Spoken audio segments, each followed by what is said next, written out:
Hello, and welcome to World History 1102. This is Professor James Cement. This is the lecture for Friday, February 28th, on the revolutions in Haiti and Latin America. In today's online lecture, I'm going to discuss the following things. About Haiti, how important was this colony to France? What was the Code Noir? What was the social and racial order of Haiti under French rule? What were some of the revolutionary conditions in Haiti under French rule? How did the French Revolution contribute to the Haitian Revolution, and who were some of the great leaders of the Haitian Revolution? Then we will turn to Latin America. How did the conquest and control of the Americas affect Spain in the 1500s and 1600s? Why did the wealth of the Americas contribute to Spanish decline? What led to the changes in regimes in Spain, and what were some of the imperial reforms Spain instituted in the 1700s? What was the class, social, and racial structure of Spanish America? How did Napoleon's conquest of Spain in the early 1800s trigger the revolutions in Latin America? Who were the great leaders of the Latin American revolutions? And what kind of revolutions occurred in Latin America in the early 1800s, and how radical were they? Haiti, or Saint-Domingue, as it was called under French rule, was the jewel of the French Empire.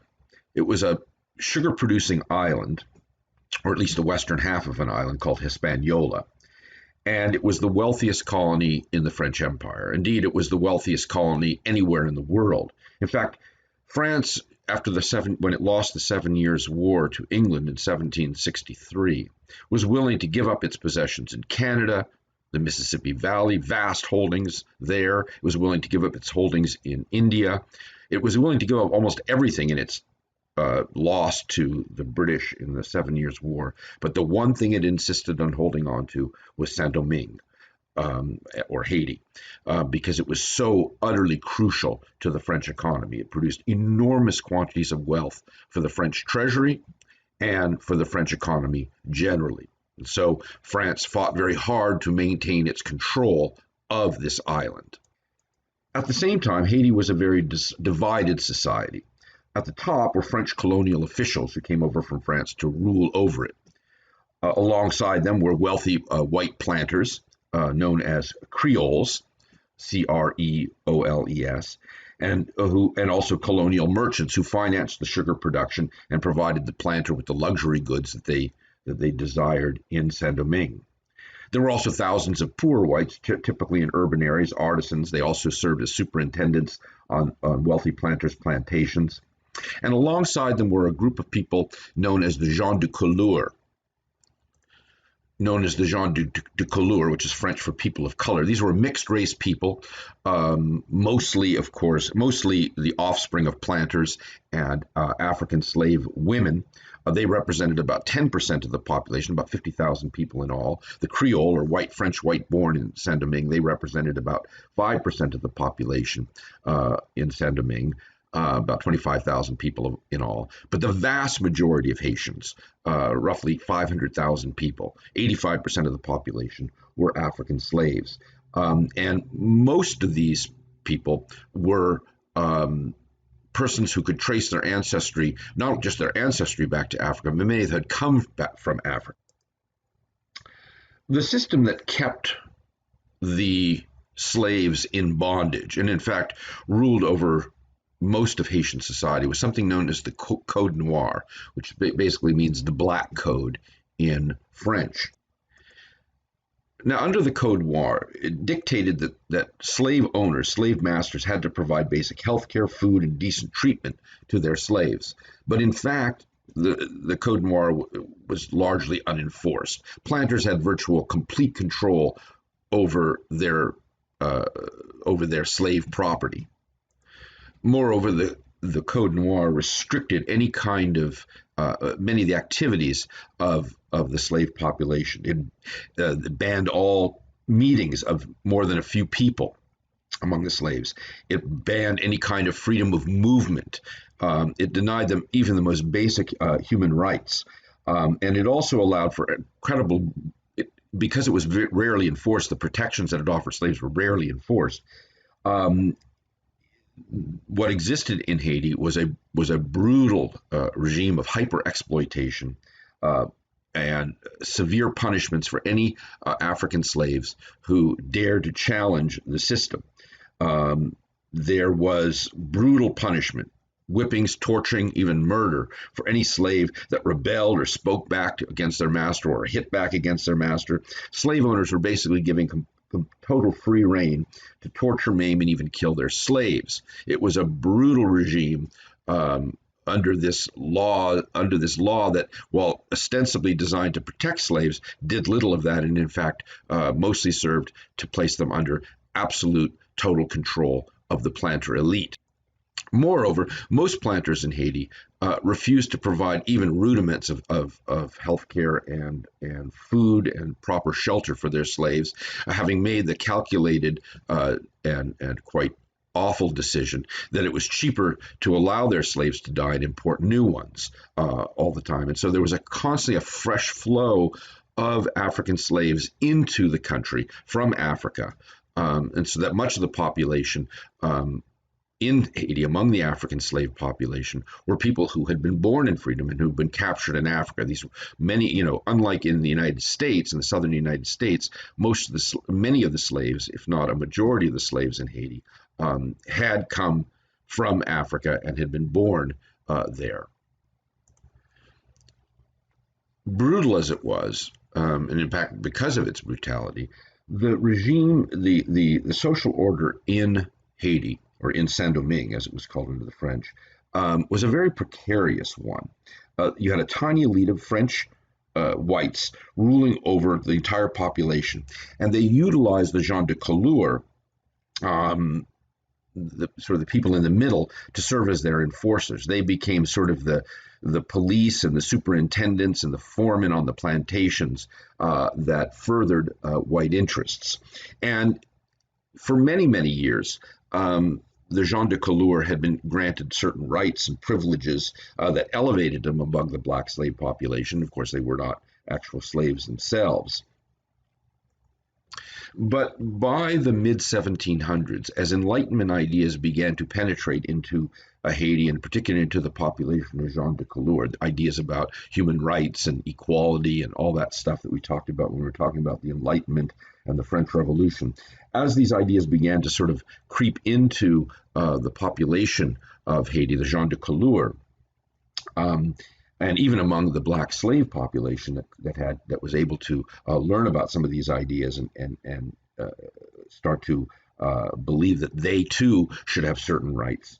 Fear started arising among the French elite, the Creoles in Haiti, who began to feel less secure about their position, and they began to crack down and they began to distrust the gens de couleur population, and they began to start restricting its rights, its freedom of movement, its rights to own property, started taking away their rights to education, land, the right to participate in certain occupations, professions such as the law and medicine. So all of these things began to slowly become restricted under new rules in the middle and late 1700s. In addition, once the revolution occurred in France in 1789, and by early 1790s, there was growing talk, and even before the revolution, there was growing talk of abolition of slavery and abolition of the slave trade inside French Enlightenment circles. That talk began to sort of spread into Haiti among the African slave population, and led many to believe that emancipation was in fact coming. They heard about all these abolition movements in France. They heard about the agitation both before and after the revolution to do away with the slave trade, and they began to believe that maybe they were going to be emancipated soon. And this leads us to sort of a general discussion about what creates revolutionary conditions in any particular place and time. Revolutionary conditions are usually based on one of two things, if not both of them. One condition is when things that one has come to expect as a given, that you have traditionally had, are taken away, especially if those things are really important to you. And that was happening among the gens de couleur in the society of Saint-Domingue. They had come to expect that they had rights, privileges to education, a wide range of occupations, the right to own land, but these things were being clawed back by an anxious white Creole elite. This produced enormous discontent, and of course, in situations like in Haiti and elsewhere create the conditions for revolution. When people have things that they've come to expect and then they start getting taken away, that's when you start to get conditions in which people might decide to overthrow the existing system because they no longer believe that it stands with them and that will protect what they've come to expect as their rights and privileges. The other revolutionary condition is rising expectations, kind of the inverse of what I just spoke about. It seems a bit contradictory, but people tend to be most dissatisfied not when things are at their most hopeless and unchanging worse, because at those times when things are absolutely terrible and people are barely able to survive, there's little hope, there's little expectation of change and things getting better. People feel helpless in those situations. But when people begin to think things are going to get better, their expectations start to rise about possible conditions improving for them, but those rising expectations are not met, then again you get the conditions for revolution. And that was what was happening among the enslaved population of Haiti. As the revolution in France neared, in the 1780s, there was much talk of all men being created equal, of slavery being banned. But then the revolution comes in France in 1789, right? There's the overthrow of the old regime in France. There's the establishment of the National Assembly and everything we talked about in terms of the French Revolution, especially in its first couple of years when the king still was the head of state back in France.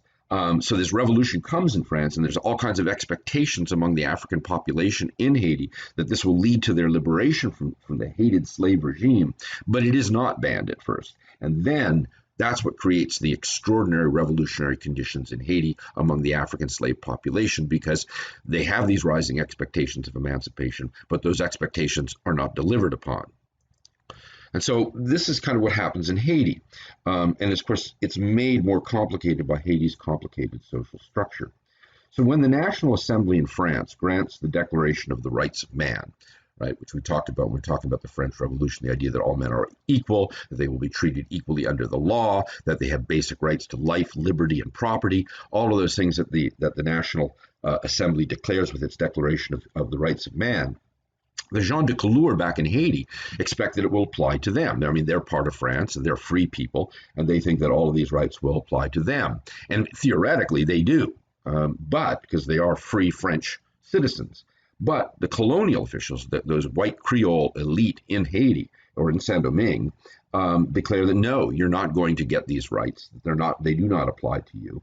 And what happens in 1790 is you get an uprising of the gens de couleur. You get the first sort of efforts to overthrow the existing regime. And in fact, you get a revolution in 1791 as the gens de couleur arm themselves and begin to rise up against the white planter elite.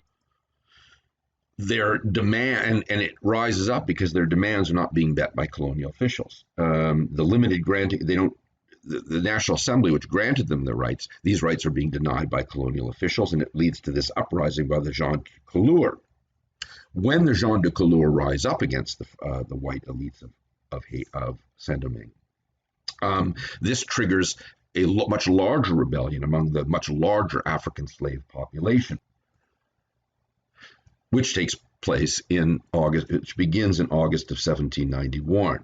Slaves getting together, planning a massive uprising. They rely on old patterns of resistance to slavery, African traditions that they felt lent them power, such as the voodoo religion that they had brought with them from Africa. And so you get in what begins in August of 1791 of the largest slave uprising in modern history. This slave uprising in Saint-Domingue creates great anxiety and fear in the National Assembly back in France, because remember how important Haiti is to the French economy and the French treasury. All the revenues that sugar production built on the backs of slave labor create are absolutely critical to the French economy. And so hoping to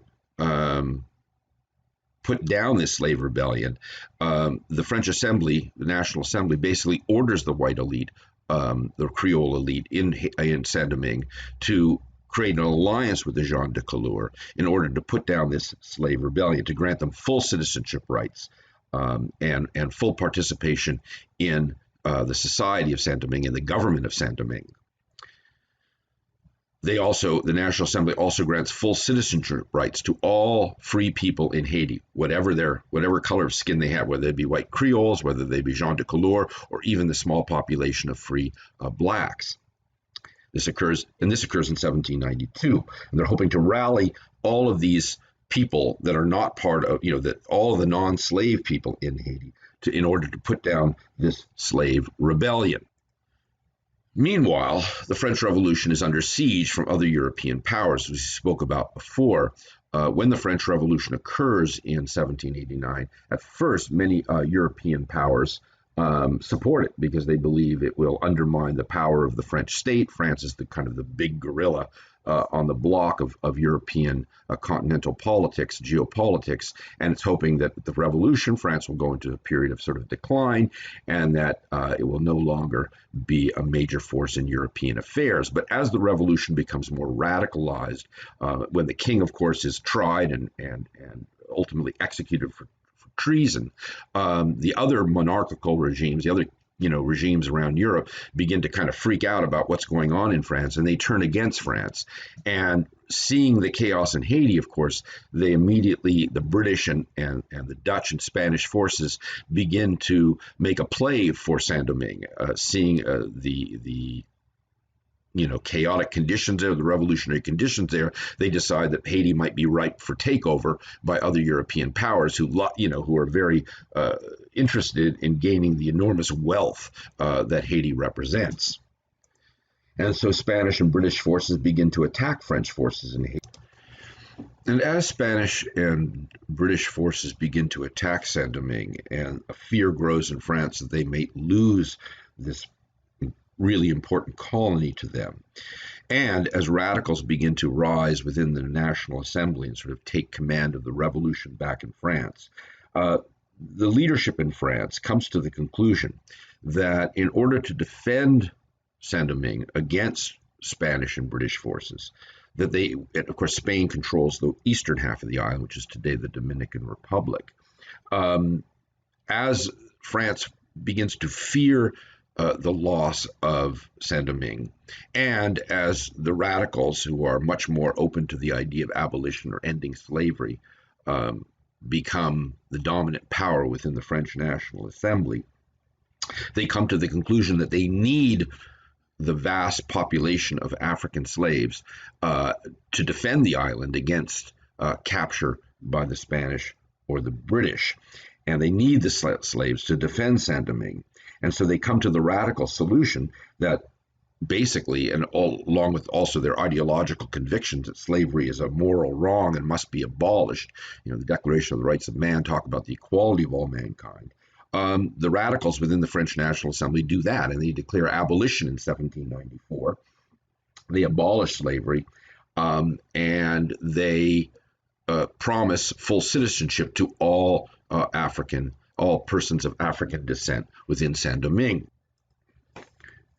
Taking advantage of this situation is a man named Toussaint Louverture. Now, little is known about Toussaint Louverture's upbringing and younger years. He was born in 1743. He was born a slave on a plantation in Cap Haitien in the northern part of Saint-Domingue. But much else is hazy about his early life. It is believed that it was clear that he had connections to the population of gens de couleur in his area, the free people of color.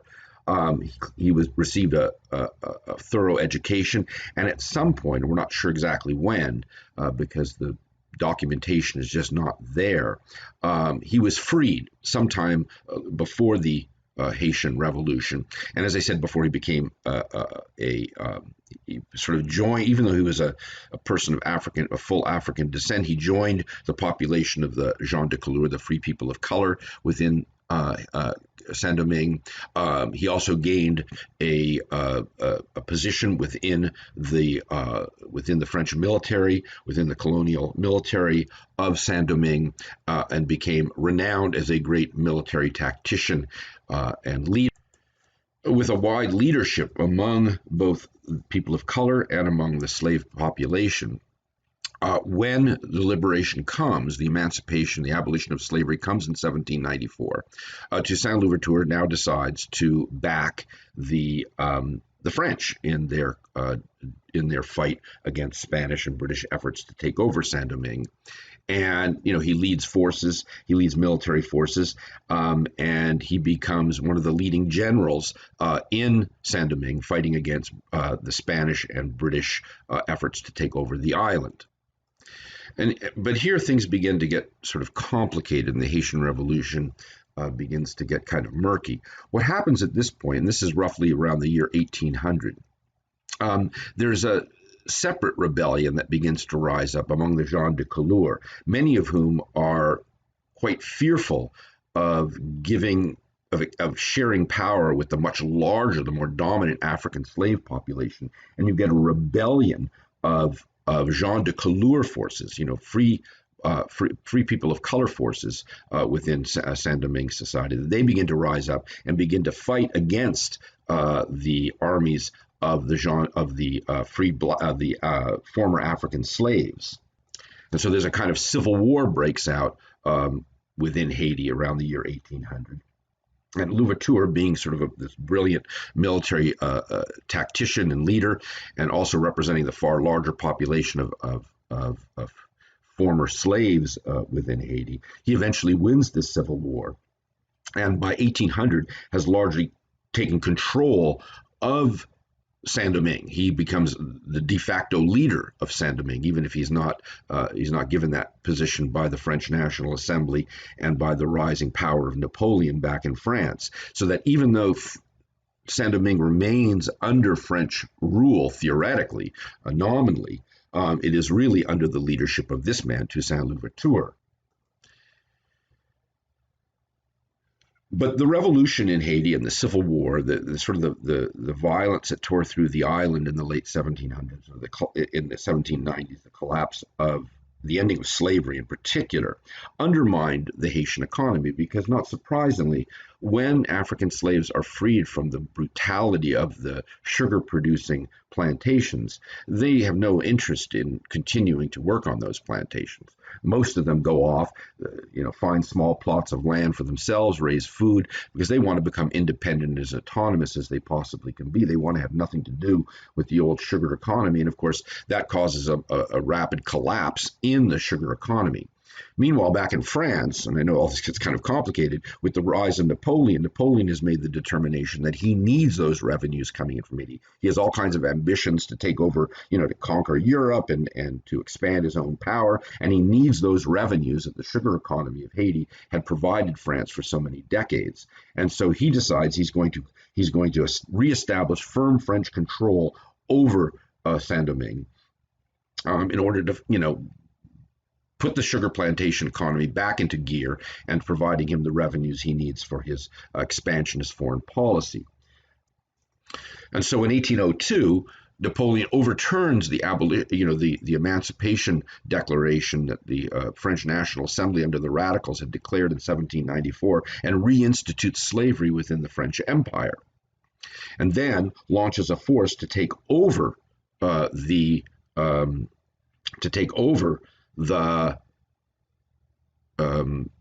Domingue. So he sends over a large contingent of troops to reassert French control over Saint Domingue.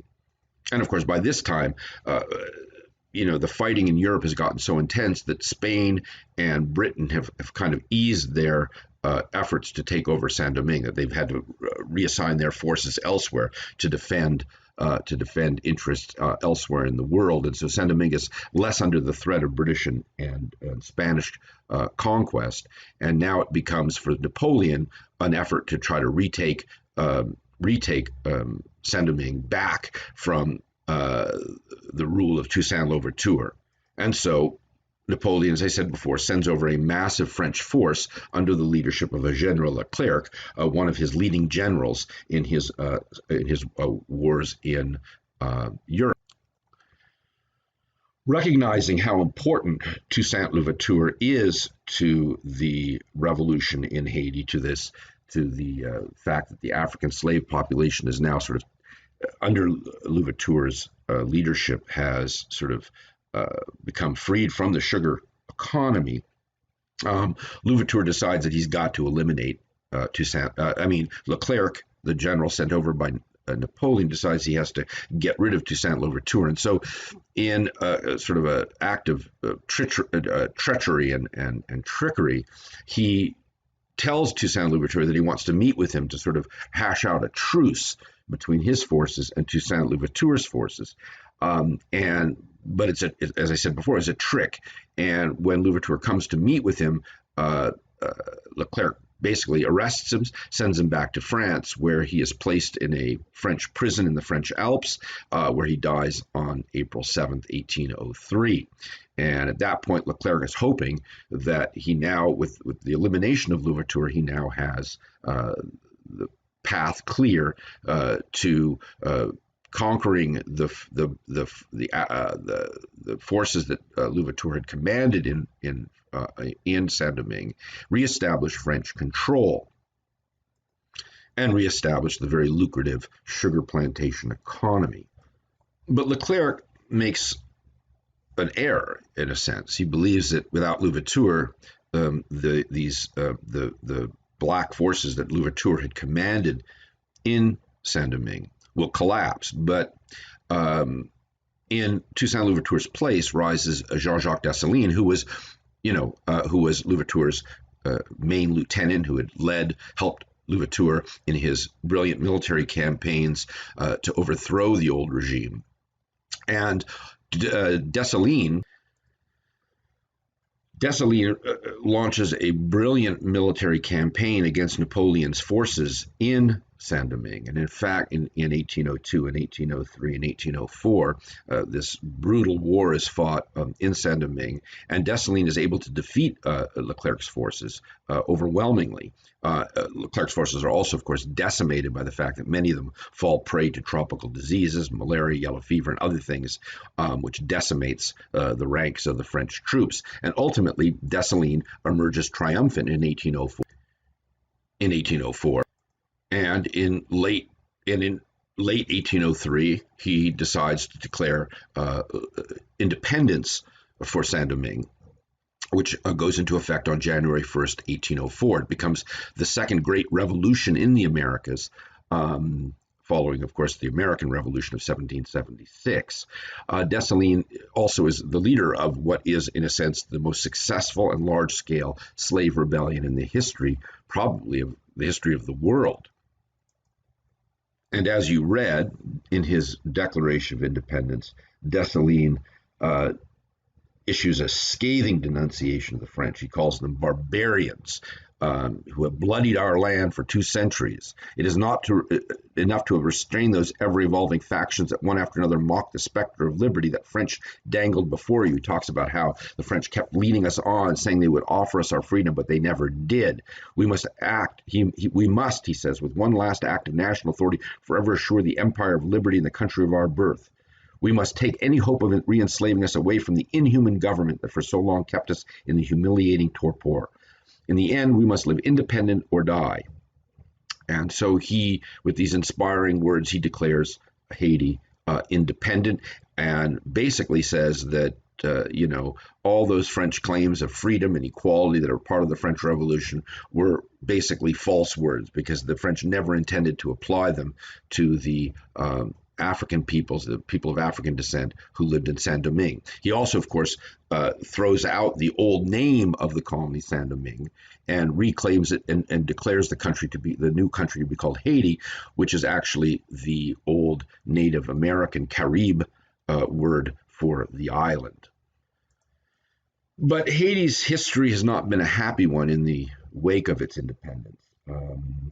It won its independence in 1804. Napoleon was forced to not accept it, but he basically couldn't do anything about it. He, in fact, he had always, and the fact the Haitian Revolution and Napoleon's realization that he was never going to win back this critical, what had once been an absolutely critical colony for the French economy, at that point he decides that France's destiny in the Americas is limited. He comes to the conclusion, based on the Haitian Revolution, and the fact that he's never going to retake Haiti, that maybe France needs to focus its efforts, its imperial efforts, elsewhere. And he begins to believe that, and of course he needs, because of the loss of Haiti, and the loss of the revenue that Haiti causes him, all that lost income that he was hoping to get from the sugar economy of Haiti, and he needs money because he's fighting a series of wars across Europe to enforce French rule across Europe. He decides that both he needs to pull out of the Americas to concentrate forces in Europe, and he also needs more revenue. And it is the loss of Haiti then which leads Napoleon to agree to sell what had now to sell the Mississippi Valley, which France had regained after it had conquered Spain. Don't need to go into sort of the imperial machinations, but France had sort of reclaimed the Mississippi Valley under Napoleon in the 1790s. And he decides at that point in 1803, because of the Haitian Revolution, that he is going to sell this huge expanse of land, Louisiana, what's called Louisiana, but it represents all of the Mississippi Valley and all the lands basically in the Mississippi Valley and all the way to the eastern slope of the Rocky Mountains. He decides to sell that to the United States and to Thomas Jefferson as part of the Louisiana Purchase. So, which effectively doubles the size of the United States and launches the United States on its path towards becoming a continent-wide power. And so in a sense, the Louisiana Purchase and the expansion of the United States is in part caused by the successful revolution of the slaves in Haiti. But Haitian independence, as I mentioned before, was not all it was a positive thing in the sense that it liberated the people of Haiti from slavery and from from brutal French rule, as Dessalines called them, barbarians. This massive slave uprising scared the hell out of both France and of the United States. For example, Thomas Jefferson, who was president at the time of the Haitian Revolution, refuses to recognize the country at all. He basically says that Americans cannot trade, cannot deal with the island, because he fears that the success of the Haitian Revolution, and if America engages with Haiti, it might inspire slaves in the United States to rise up against their masters. And so he fears the infection of slave rebellion. And he, as I said before, he refuses to recognize the country. And in fact, it would take another 58 years, the American Civil War and the presidency of Abraham Lincoln, to finally end that isolation of Haiti by the United States. And Lincoln in 1862 decides to finally recognize the country and open up trade relations with it. Meanwhile, France goes even further. And of course, the Haitian economy had always been very tightly tied and interconnected with the mainland French economy back in Europe. And under Napoleon and his successors' regimes, France basically also tries to isolate Haiti. It places sanctions on Haiti, demanding that Haiti reimburse France for all of the property the French planters of Haiti had lost because of the revolution. France also persuaded other European powers, who also feared rebellions in their own colonies, to boycott the country, to basically prevent any trade with the country, to kind of isolate the country from the rest of the world economy. And so isolated and boycotted, Haitian society is never able to develop economically. It is also this also places great stress on Haitian society and contributes to factionalism within Haitian society and widens the already existing divisions within Haitian society. The poverty and underdevelopment of Haiti leads to conflict between the Jean de Couleur population of Haiti and the liberated African slave population, the free black population of Haiti. And that divisions have lasted down to this very day and have helped to cause a great deal of political instability and economic underdevelopment in this island republic, the first Black republic in world history. Now let us turn to the situation in Latin America more broadly. That part of the Americas controlled by Spain, which included all of the Americas from the American Southwest and Florida and North America down through Mexico, Central America, down the Andean Mountains to the southern parts of South America, along the northern fringe of South America, basically all of the Americas south of what would become the United States, with the exception of the Portuguese colony of Brazil. This empire brought enormous wealth and power to Spain in the 1500s and 1600s. But this great wealth that flowed into Spain in these centuries turned out to be a very mixed blessing for Spain. First, it undermined the Spanish economy by causing massive inflation. All of this wealth, all this money, all this silver pouring into Spain basically caused prices within Spain to skyrocket, and it made Spain sort of uncompetitive as European trade began to expand, inter-European trade began to expand in the 1600s and 1500s and 1600s.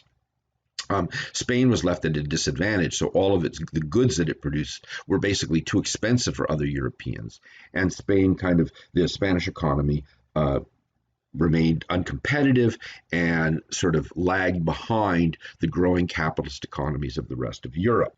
Moreover, the influx of massive wealth and to the Spanish crown and to the economic elites of Spain undermined the desire to innovate and and try to work to create innovative economic growth in Spain. So again, Spain became kind of the laggard within Europe. What you got was kind of the development of a large and rather fat aristocracy that grew up in Spain with little motivation, as I said before, to innovate or expand economically. Meanwhile, as we mentioned in an earlier class a couple of weeks ago, the crown used all of this, much of the wealth that it gained from the influx of American treasure, American silver. They used it to reassert their own, to assert their own power within Europe, to try to dominate other monarchical dynasties in other European countries, and of course to defend the Catholic Church against the forces of the Reformation. This sort of culminated in the 30 Years' War of the early and middle 1600s. And Spain sort of dissipated, the Spanish crown sort of dissipated much of the wealth that accrued to Spain in these wars that turned out to be ultimately futile because the Catholic Church wasn't reinstated across Northern Europe. And Spain was not able to to assert its control over other royal houses. It also lost control of the very lucrative over the lucrative Netherlands, which it had once controlled in the Dutch Wars of Independence. And so Spain kind of, as I said before, dissipated a lot of its wealth in these wars. And so by the early 1700s, Spain had fallen behind the rest of Europe, which was becoming more capitalistic, and the various state bureaucracies were becoming more efficient than Spain's. And so in the early 1700s, this failure to keep up resulted in a devastating loss for Spain in a dynastic war known as the War of the Spanish Succession, which lasted from 1701 to 1714. And what happened in this dynastic war to determine who would rule over Spain, the French under King Louis XIV won out, and Louis XIV was able to place his own king onto the throne of Spain, a man named Philip V, who became the first Bourbon king of Spain. In other words, the Bourbon was the House of Bourbon that was basically the same dynastic family that ruled over France. Now, for those centuries of 1500s and 1600s, Spain had, as it sort of, as it kind of grew rich on all the wealth in Spain, and as long as the colonial rulers in Spanish America were sending over the silver, the Spanish crown basically took an attitude of they can kind of run their own affairs as much as they want to extent, colonial officials would go over and rule, but they would usually cooperate with the local elites. As long as silver kept flowing into Spain, the Spanish government kind of let local elites run things in Spanish America. But under this new Bourbon regime, which was determined to establish more tight control, just as King Louis XIV had established tight control over France, so the Bourbon king Philip V and his successors in Spain in the 1700s decided to establish tighter control over their colonies in the Americas. And part of this was, of course, based on mercantilist ideas that these colonies should be kept under a tight rein, that they should be producing the raw materials Spain needed, that they should be taxed more for their own defense, and that more importantly, the kind of lackadaisical rule that the Spanish had in the Americas had to be tightened up, and more power was taken by the governors and the various officials sent over from Spain to rule over the Spanish Empire began to take more and more control and authority away from local elites, also known as Creoles in Spain. That is, people of European descent who had been born and raised in the Americas and had come over the centuries to kind of expect that they had kind of free reign to run things as they wished. This came to an end under the Bourbon regime as it tried to reimpose control. And as I said before, revolutionary conditions oftentimes happen when things that people have come to expect over time, privileges and rights that they have, and the Spanish elite, the Creole elite, the white Creole elite in Spanish America had come to expect being able to run their own affairs. Suddenly, they're no longer able to do this, and suddenly they're being taxed more, and their economy is placed under tighter control to serve the interests of the metropolis, that is, of Spain itself, and there begins to grow growing agitation among the colonial elites in Spanish America. Now, meanwhile, the social order that had emerged in Spanish colonial America was kind of a feudal-like system. So you had at the very top, these were known as the peninsulares. Those were the officials sent over from Spain, and they gained more and more power under the Bourbon rule that emerged in Spain itself in the 1700s. Beneath them, in order, sort of within the class system, were the white Creoles, the elites, the colonial white elites who had come to expect over time that they could rule over, had free reign to run things in the colonies as they wished. Sort of beneath them were the mestizos and mulattoes, that is, the mixed race people. Mestizos are people of both Indian and white heritage. Mulattoes, of course, are black and white heritage, and so you get this population. Many of them were sort of free persons who owned small plots of land. They were kind of like free peasants. And then at the very bottom were native Indians and black slaves who worked on the plantations.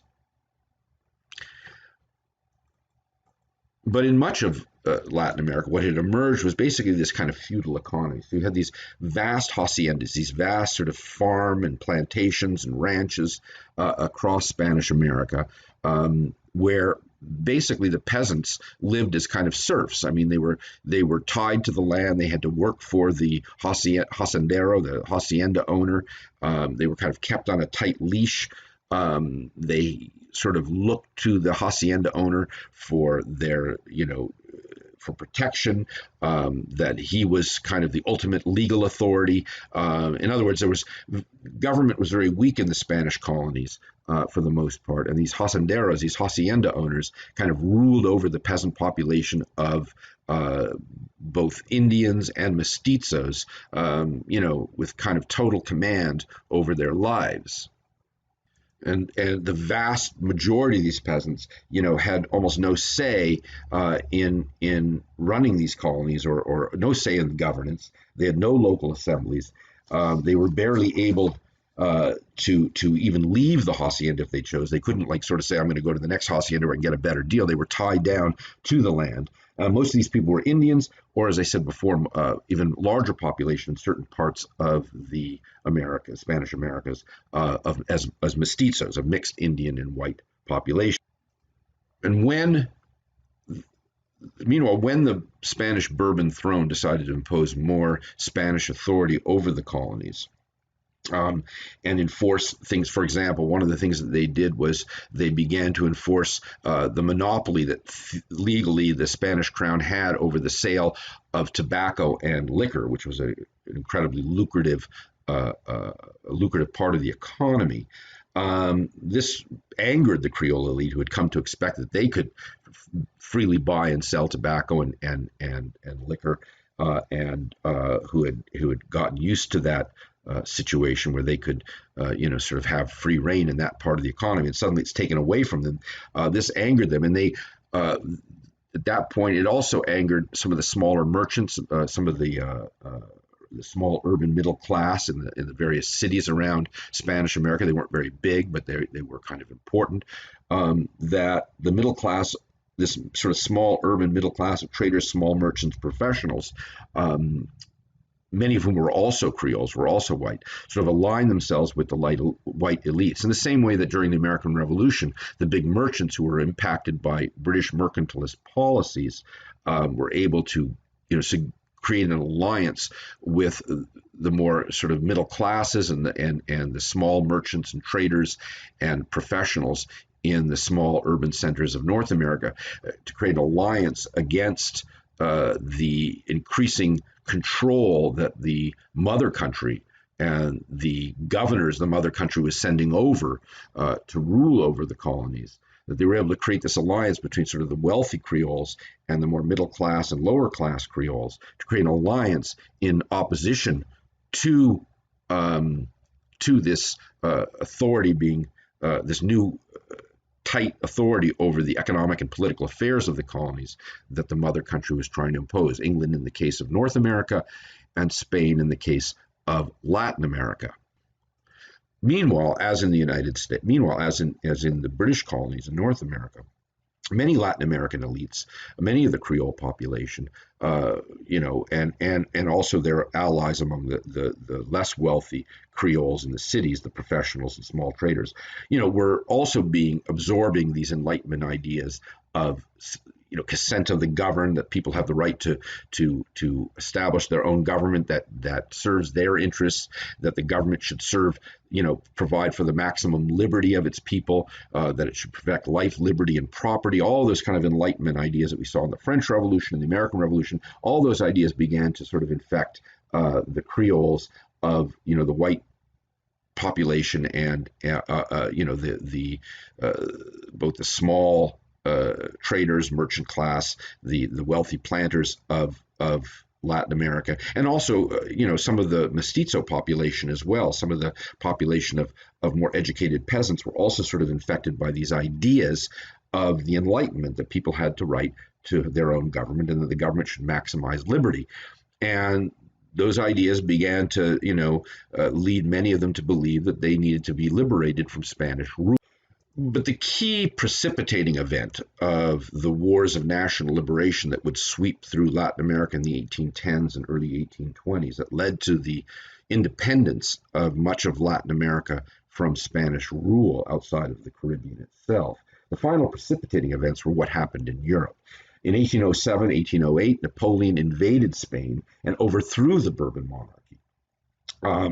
At that point, Napoleon actually places his brother Joseph on the throne of Spain, and while the Bourbons fell, the elite, the educated elite in Spain, formed an exile government that embraced the values of the French Revolution.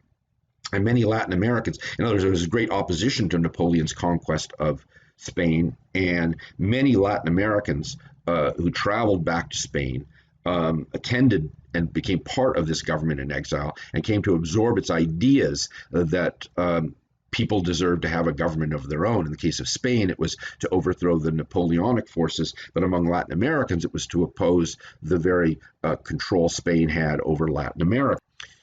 Moreover, Napoleon's conquest of the Spanish regime, of the Bourbon regime, undermined the legitimacy of the Spanish officials over in Latin America. Now, the attitude was, well, these people no longer have a government that backs them. The government that is in Spain is not legitimate. It was imposed by this foreigner named Napoleon, who imposed French rule on Spain, and therefore the government in Spain no longer has any kind of legitimacy.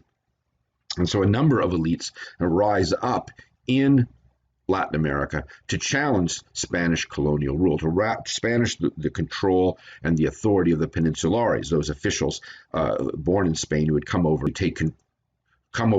to Spanish America to take, sort of, and place themselves at the top of the Spanish governmental bureaucracy in Latin America, as well as take control of much of its economy. Two of these Creole leaders of the Spanish, of the colonial wars of liberation in Spanish America. One was Simón Bolívar, born in what is now Venezuela, and José de San Martín, born in what is now Argentina. Both of these guys were of that Creole class. And both of them were trained military men, had gone to receive military training, and even served in Spanish forces in Europe. They came back to Latin America sort of infected by, as I said before, by Enlightenment ideas, and also came to, like many in their class of Creoles in Spanish America, come to resent the imposition of Spanish rule, and then saw Spanish rule undermined by Napoleon's invasion. And they were very angry at the fact that, having raised in this atmosphere, that the Creole population was being manipulated and controlled by Spain and should be able to run its own affairs in Spanish colonial. So in a sense, the great leaders of the Spanish Wars of Liberation that ran through Latin America in the 1810s and early 1820s. It was similar in some senses to the American Revolution in that it was led oftentimes by the better off classes within the colonies, who, once they achieved power, while they wanted national liberation and they believed in, and they sort of talked about these Enlightenment ideas. In fact, what they really wanted was, the fact that they wanted to have Spanish rule replaced by rule by their own class of well-educated, well-off white Creoles within Spanish America. In other words, they wanted a revolution of national liberation, which they achieved, but they did not want a revolution that would overturn the very unequal and very top-down social order within Latin America. And in fact, that's what we will see in Latin America throughout much of its history, is the continued control of this class of people and the sort of constant agitation of those beneath them who are fighting against their rule. And it explains some of the instability that marked that has marked Latin America in the 1800s and early 1900s. Constant revolutions and coups d'etats and various things, because of this, first of all, a society in which wealth was very unequally distributed, but one in which these sort of white these people of European descent who wanted to maintain tight political control over a population that was largely consisted of people of mixed race descent, or Indians and other non-whites within Latin American society.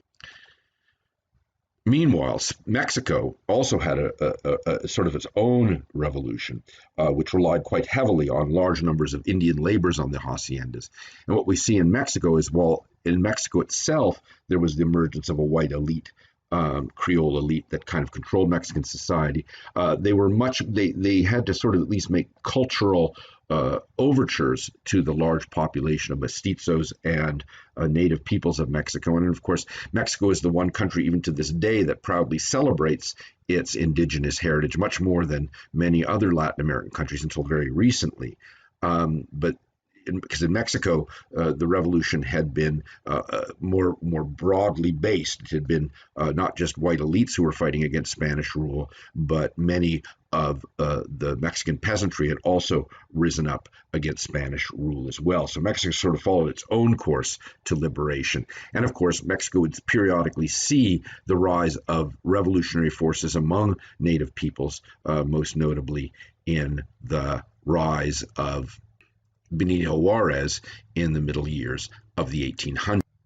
And we can sort of see sort of the issues that led the white Creole elite of Latin America to fight these wars of national liberation in Simón Bolívar's famous Jamaica letter of 1815. So after he had begun the revolution against Spain and was hunted down by Spanish forces, who saw him, of course, as a treasonous rebel against Spanish rule, he had fled to the English-controlled island of Jamaica, where he was sort of placed under house arrest by the English governor. And there he wrote this famous letter to the English governor of Jamaica to explain what he was trying to do in Latin America, that why he was leading these rebel forces in Latin America. And he talks about, again, similar to the Declaration of Independence, although this wasn't exactly a Declaration of Independence. He talks about the Spanish rule, saying that placing his class of people, the colonial, the people born in the colonies of Latin America, but of white descent, that they were in a position lower than slavery. A people is therefore enslaved when the government, by its nature or its vices, infringes and usurps the rights of the citizen or subject. This is very similar to the language that the American revolutionaries used, and not ironic, I mean, very ironically and but very unself-consciously, likening their own condition to slaves, to the British rule, or in this case to Spanish rule in Latin America, even while they were enslaving in North America, among the revolutionaries, were enslaving black people, and of course in Latin America ruling over these vast haciendas where the peasants lived in serf-like conditions of very little freedom at all, but the white elite sort of talking were the slaves of the Spanish rule. And notice he talks about our rights, but has been, we have been deprived of our rights, but it has also kept us in a sort of permanent infancy. Similar, if we remember, to the Enlightenment essay, What is Enlightenment, by Immanuel Kant, talking about how people are kept in a state of infancy, that they're not allowed to mature and think for themselves and rule their own affairs. Although, of course, Kant had said it was self-imposed, that people, impose it on themselves rather than taking the daring challenge of thinking for themselves. But here he says it's been imposed by Spain. And he talks about mercantilist policies. We are surrounded with galling restrictions, such as being forbidden to grow European crops or to store products which are royal monopolies, that's the liquor and tobacco, or to establish factories of a type the peninsula itself does not possess. Peninsula meaning Spain itself. In other words, we're forced to just raise raw materials, and only those dictated by Spain, but the real value added, the real wealth that comes from turning those into manufactured products, we're not allowed to do under Spanish rule.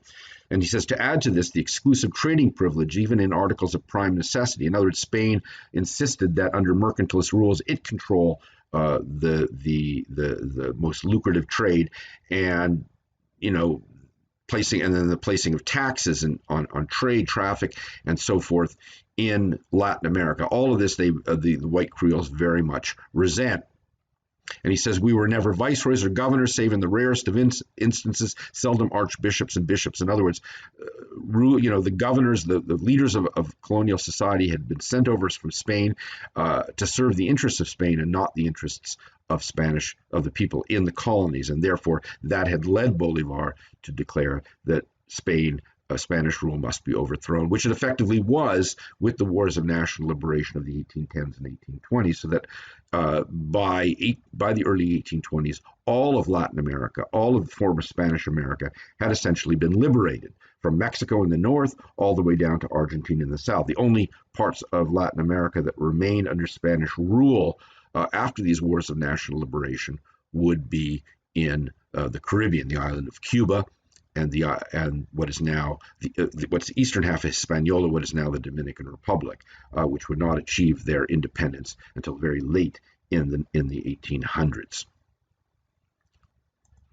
So now stick around. I'm going to open up the next frame for the quiz, and please take this quiz and submit it to me by email no later than Sunday, March 1st by midnight, and I'll look for it in my email box. Thank you for listening, and I'll see you all on Monday when we will talk about another great revolution, but a very different kind of revolution. And that is, we'll be looking at the revolution in ideas with the Enlightenment. We've looked at the revolution in politics in places like France, North America, Latin America. And it's important, and these are very important ideas and created the modern political order that we know in the world today. What we're going to look at next week is something perhaps even more profoundly revolutionary, more important than all of this political liberation. And that, of course, is the Industrial Revolution, because with the Industrial Revolution, which is perhaps the greatest revolution in human history since the Agricultural Revolution, it basically changed everything about our physical lives, how we live, how our economies work, and how we work, how we labor, and virtually every aspect of modern life is dictated by this other great revolution. So we've looked at the political revolutions, we've looked at the intellectual revolutions, and next week we'll look at the great economic revolution that is the Industrial Revolution. So see you again. See you all next week on Monday, March 2nd, and have a great weekend. And again, please look at the next frame for the quiz.